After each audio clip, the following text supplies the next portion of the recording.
ये समझौतावादी बातें हैं और वो हकीकत भी है। इसलिए जब ललन सिंह जी बोल रहे हैं तो फिर हम लोग को बोलने की ज़रूरत ही नहीं। और ऐसे लोग खुद को राष्ट्रवादी बोलते हैं और मैं समझता हूँ कि उससे बड़ा राष्ट्र विरोधी कार्य नहीं हो सकता। देखिए, बीजेपी और जेडीयू के बीच सब कुछ ठीक है। ये सवाल इसलिए क्योंकि देखिए, भारतीय जनता पार्टी की तरफ से बीजेपी के प्रदेश अध्यक्ष लगातार सवाल पूछते रहे हैं, सरकार को घेरते रहे हैं। वहीं जेडीयू का भी अलग पक्ष दिखता है। अब जनता दल यूनाइटेड के राष्ट्रीय अध्यक्ष ललन सिंह ने कहा है कि हमारा गठबंधन जो परिस्थितियों वाला गठबंधन है। अब बात करेंगे, हमारे साथ आरजेडी के विधायक आलोक मेहता हैं। कैसे देख रहे हैं एक बार फिर से जेडीयू और बीजेपी के बीच जिस तरह से तस्वीरें आ रही हैं? अब ललन सिंह कह रहे हैं परिस्थितियों वाला गठबंधन है। नहीं, उसमें देखना क्या है? जो मैंने ये समझौतावादी बातें हैं और वो हकीकत भी है। इसलिए जब ललन सिंह जी बोल रहे हैं तो फिर हम लोग को बोलने की ज़रूरत ही नहीं। हम लोग यदि बोलते तो आप यही कहते कि हम विरोधी हैं इसलिए बोल रहे हैं, लेकिन उन्होंने खुद स्वीकार कर लिया तो इससे बड़ी बात क्या हो सकती है?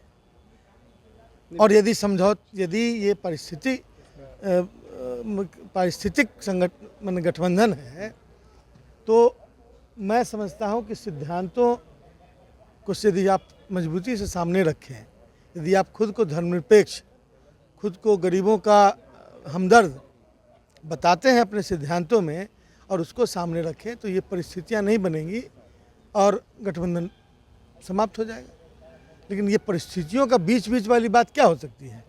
इसलिए हम इस पर कोई टिप्पणी नहीं करना चाहते हैं। खुद ललन सिंह जी ने ही उस बात को जनता के सामने रख दिया है। लेकिन एनडीए के लोग कहते हैं ना सर कि सब इंटैक्ट है, कहीं कुछ गड़बड़ी नहीं है। लेकिन बीजेपी के प्रदेश अध्यक्ष का अलग ही स्टैंड दिखता है। वो शराबबंदी को लेकर के कहते हैं, भ्रष्ट अधिकारियों को लेकर कहते हैं, जेडीयू अलग मुहिम चलाती है। तो कहीं ना कहीं नूरा कुश्ती से यदि गाड़ी ठीक से चलती रहे, मैंने अपनी गाड़ी, तो फिर उसमें कोई परहेज नहीं है, ऐसा इस सिद्धांत पर ही लोग चल रहे हैं।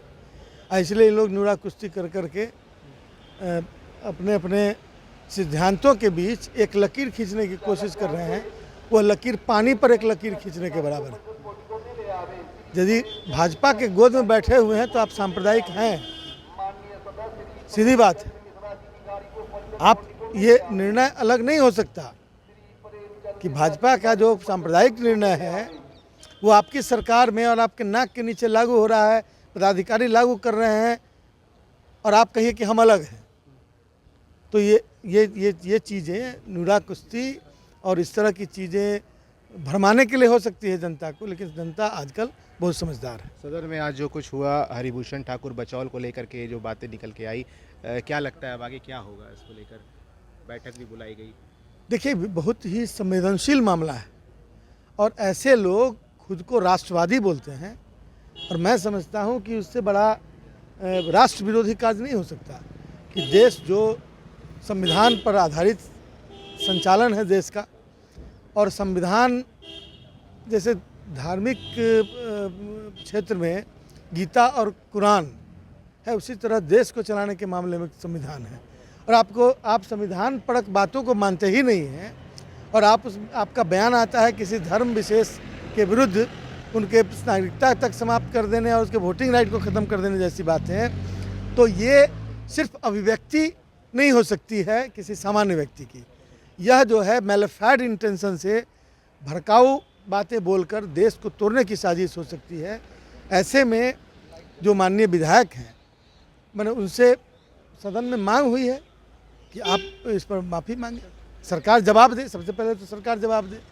तो कार्य मंत्रणा समिति की बैठक में कुछ निर्णय हुआ है, मैं समझता हूँ, मैं अपेक्षा करता हूँ कि सदन में वो माफ़ी मांगेंगे।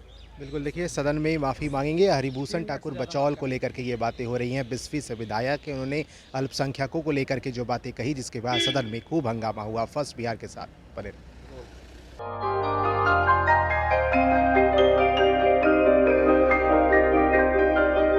इस कोविड पैंडेमिक में सब ये शहर छोड़कर अपने शहर, अपने घर चले गए। हम लोगों का अपना शहर तो है, लेकिन वहाँ अपना घर नहीं। अगर सिचुएशन और ख़राब होता चला गया तो हम जाएंगे कहाँ? अरे ये प्रॉब्लम तो हर शहर में, लेकिन हाँ, अपने शहर में भी अपना घर तो होना ही चाहिए। होना चाहिए तो कहाँ है अपना घर? ये है ना, ई होम्स पैनोरमा पूर्णिया में अपने शहर में अपना घर। पूर्णिया में पैनोरमा ग्रुप लेकर आए हैं ई होम्स पैनोरमा, बड़ा घर, आलीशान जिंदगी और अत्याधुनिक सुविधाओं के संग। E Homes Panorama, luxurious lifestyle redefined.